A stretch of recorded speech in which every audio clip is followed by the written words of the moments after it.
보험친구.com 소개해드립니다.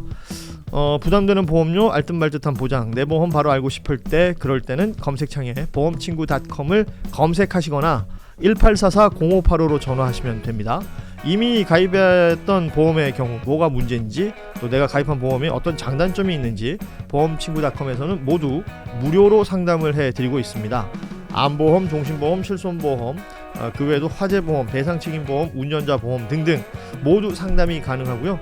검색창에서 보험친구.com 그리고 화면에 보이는 QR코드 접속하시면 바로 사이트로 연결이 되고요. 전화 1844-0585 어디든 연락 주시면 보험친구라는 여러분의 든든한 친구를 만나실 수가 있습니다. 보험친구.com이었습니다. 다음 이야기, 요거 좀 심각한 것 같아요. 지난 30일 JTBC가 방송했던 다큐멘터리가 있습니다. 제목은 김건희의 플랜이라는 다큐멘터리였는데, 금요일 저녁에 저는 우연히 채널 돌리다가 이걸 본방송으로 봤어요.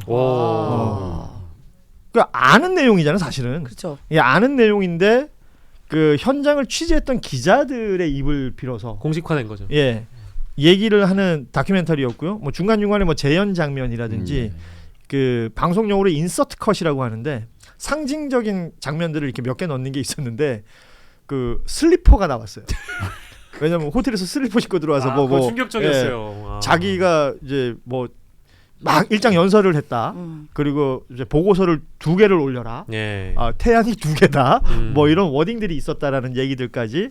이게 어찌 보면 전원 다큐멘터리예요. 그러니까 누군가한테 들은 이야기, 현장에서 취재했던 얘기들을 기자들이 풀어놓는 형태였는데, 제일 충격적인 것은 2024년 총선에 출마하려고 했다라는 얘기가 나왔습니다. 이 언니가 머리에 진짜 어떻게 일상생활이 가능할까요? 어떻게 그런 생각을 했죠? 아니, 미친 여자는 건 알고 있었는데 생각보다 더 미쳤던 것 같아요. 그러니까 이게 이제 보시면 다큐멘터리에 그런 대목이 나옵니다. 광주 출마와 관련된 거. 광주 비엔날레를 갔는데 맞아요. 반응이 좋았다라는 그게 근거가 될 수 있는지 일단 저는 묻고 싶고. 이게 그러니까 이 워딩은 아이고. 윤석열의 워딩이었던 겁니다. 예. 그렇죠? 총선 전에 국민의힘 의원들 몇 명하고 이제 뭐 술자리가 있었나 봅니다. 거기서 우리 저 집사람이 저 광주 출마가 어떨까? 뭐 이런 얘기를 했다는 겁니다. 그러니까 이유로 든 게 광주 비엔날레를 갔는데 사람들이 되게 좋아하더라. 반응이 좋더라. 아니 그 정도면 출마를 생각합니까? 아니 그럼 다른 애도 출마하지. 어디 포항시장 가서 개 있잖아요. 꽃게 이렇게 번쩍 들었을 때 거기 옆에 더 좋아했잖아요. 그러면 내가 갔는 데마다 반응 좀 거기 다 출마할 거면. 그러니까 순천 저 화보 사진 더 좋아했잖아요. 저 순천으로 출마해야 되는데. 저거 나 불렀어 오빠 저거 아니에요 저거 사진. 나 불렀어 오빠. 예. 개인 인스타그램이었죠 저거는. 어떻게 저렇게 사진 찍어? 아니 그러니까 강서구 그 김태우 전 구청장 그 재보궐 참패한 뒤에 그 뭐 위로 파티에서 나왔던 얘기 중에 하나였다고 하고요. 이번에는 김건희로 해볼까라는 얘기가 나왔다는 겁니다. 그리고 광주가 안 되면 강남 쪽 어떠냐. 뭐 이런 얘기를 진지하게 했다는 거예요. 제가 이제 그 V0라는 거를 이제 처음부터 그 확신에 차서 말씀드렸던 건 같이 일했던 후배들하고 이제 조용조용 식사 자리가 많이 있었잖아요. 그 안에 들어가서 일하고 뭐 또 그 언저리에서 일하는 멤버들이 그때 이제 보고서 2개 올린다는 얘기는 이제 워낙 많이 있었기 때문에 예, 많이 들었고. 그건 대선 캠프에서부터 그랬던 건가요?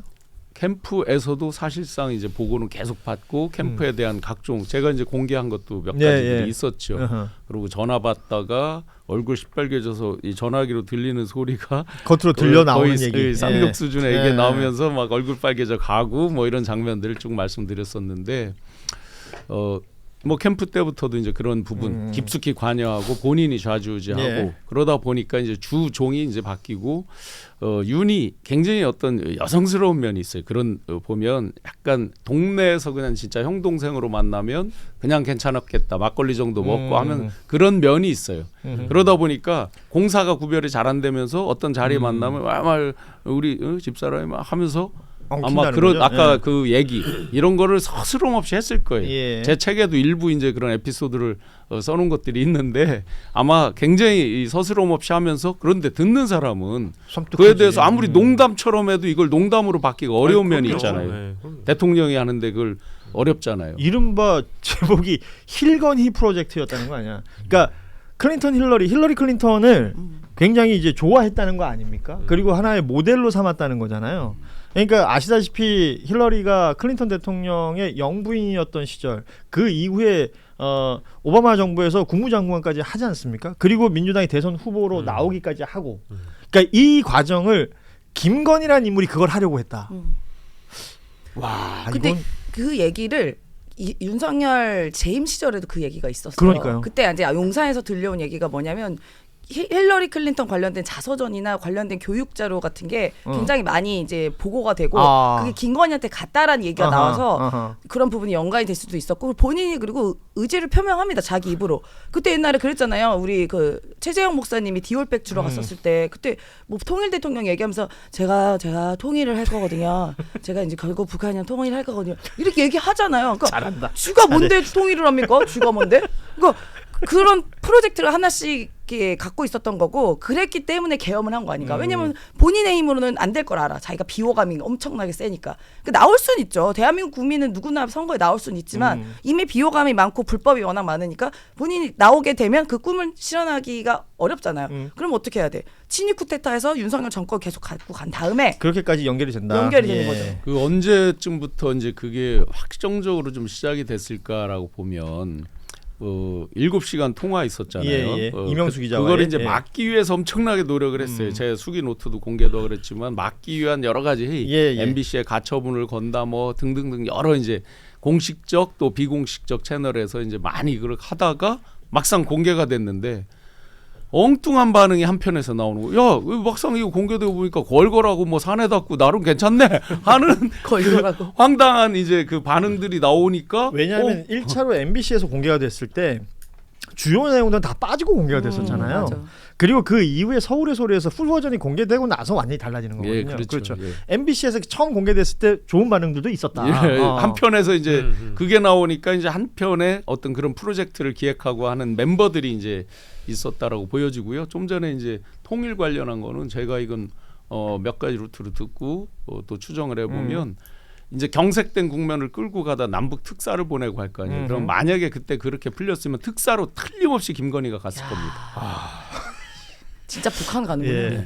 근데 정말 저는 이 그 다큐멘터리 보고 나서 우리가 확인할 수 있었던 거는 정말 윤석열은 아무것도 아니었구나라는 생각이었어요. 왜냐하면 아까 그 슬리퍼 얘기도 해주셨습니다만은 국무위원들 모아놓고 김건희 씨가 그때 당시 한다는 소리가 이 사람 빼고 우리끼리 따로 보자라는 얘기를 대통령 앞에서 그렇게 스스럼없이 한다라는 것, 그리고 이 사람 나 때문에 대통령 됐다라고 국무위원들 앞에서 그걸 자랑스럽게 얘기를 한다라는 점에서 국무위원들도 얼마나 황당했겠어요. 만약에 대통령이 당신 지금 뭐 하는 거냐라고 역정이라고 냈으면 국무위원들 나름대로 대통령이 그래도 아내분한테 할 말은 하는구나라고 생각했겠지만 그 당시 분위기가 그런 분위기가 아니었잖아요. 슬리퍼까지 끌고 와가지고 한다는 얘기가 우리끼리 따로 보자는 얘기를 어떻게 대통령의 부인이라는 사람이 할 수 있습니까? 그러니까 즉 대통령은 그러니까 윤석열은 그때 당시 아무것도 아니었다라는 걸 또 보게 되는 장면이죠. 그러니까 우리가 흔히 그냥 아주 일반인의 상식 속에서 생각해야 되는 그 모든 것들이 와장창 깨지는 장면들을 워낙 자주 봐왔지만, 그러니까 뭐 지금 이 상황이 되니까 더 많이 나온다.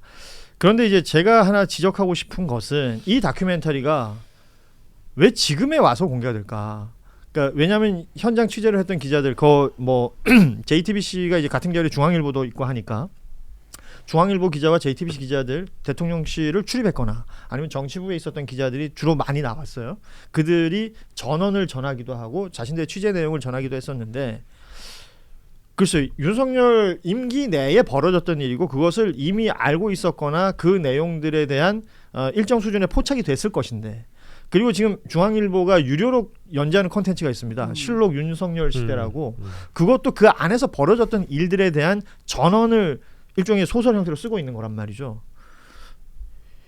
바이든 날리면 때 말이에요. 대부분의 언론들이 보여줬던 제 기준에서는 비겁함이 있어요. 맞아요.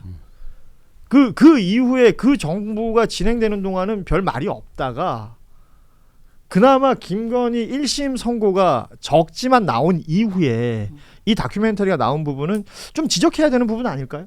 당연하죠. 네, 왜냐하면 그때 당시에 말하지 못했던 언론의 비겁함이 있는 것이고, 저는 이게 이제 제가 뭐 이제 언론사를 보면 JTBC와 그 중앙일보는 같은 뿌리이긴 합니다만은 서로가 가고자 하는 방향이 일부 달랐던 적이 있습니다. 근데 지금 이제 시대가 바뀌고 나서 JTBC라는 어떤 뭐 껍데기 내지는 외피를 통해서 중앙일보가 물타기 하고 있다라는 생각을 좀 해봤거든요. 세탁하고 있다. 시대가 바뀌었기 때문에. 근데 거기 특별히 이제 중앙일보 기자분들로 등장하시는 분들은 그때 당시 진짜 뭐 했지라는 생각이 드는 거예요. 뭐 JTBC 기자분들의 경우에는 사실은 윤석열 정부 때 뭐랄까 이제 정권을 견제하는 날카로운 보도를 했던 전례도 있기 때문에 제가 여기서 문제 삼고 싶지는 않습니다만은, 특별히 중앙일보 기자분들은 그 뭐 이 대단한 얘기를 하듯이 이번 다큐멘터리에 등장하지만 2-3년 전에 뭐 했냐 이거예요. 그때 시기가 대부분 2020년대 후반, 2023년대 얘기를 주로 다루고 있거든요.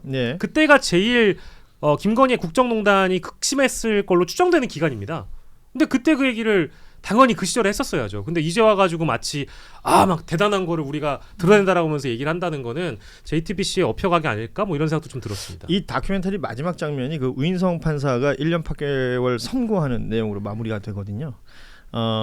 그래서 1년 8개월이 지금 뭐 특검도 그리고 김건희 씨 측도 다 항소를 했다라는 건데, 다음 재판 항소 또 상고까지 만약에 가게 된다면 어떻게 결론 날지는 볼 필요가 있겠습니다만, 그리고 또 그 외의 재판들도 더 있어서 봐야 되겠습니다만, 지금 이렇게 또 계속 쏟아져 나오는 마포대교 사진이 난 다인 줄 알았는데 그게 다가 아니었다라는 것을 우리가 또 이렇게 알게 됐습니다. 보험친구.com 소개해 드립니다. 부담되는 보험료, 알듯말듯한 보장, 내 보험 바로 알고 싶을 때, 그럴 때는 검색창에 보험친구.com을 검색하시거나 1844-0585로 전화하시면 됩니다. 이미 가입했던 보험의 경우 뭐가 문제인지, 또 내가 가입한 보험에 어떤 장단점이 있는지 보험친구.com에서는 모두 무료로 상담을 해드리고 있습니다. 암보험, 종신보험, 실손보험, 그 외에도 화재보험, 배상책임보험, 운전자 보험 등등 모두 상담이 가능하고요. 검색창에서 보험친구.com 그리고 화면에 보이는 QR코드 접속하시면 바로 사이트로 연결이 되고요. 전화 1844-0585 어디든 연락 주시면 보험친구라는 여러분의 든든한 친구를 만나실 수가 있습니다. 보험친구.com이었습니다.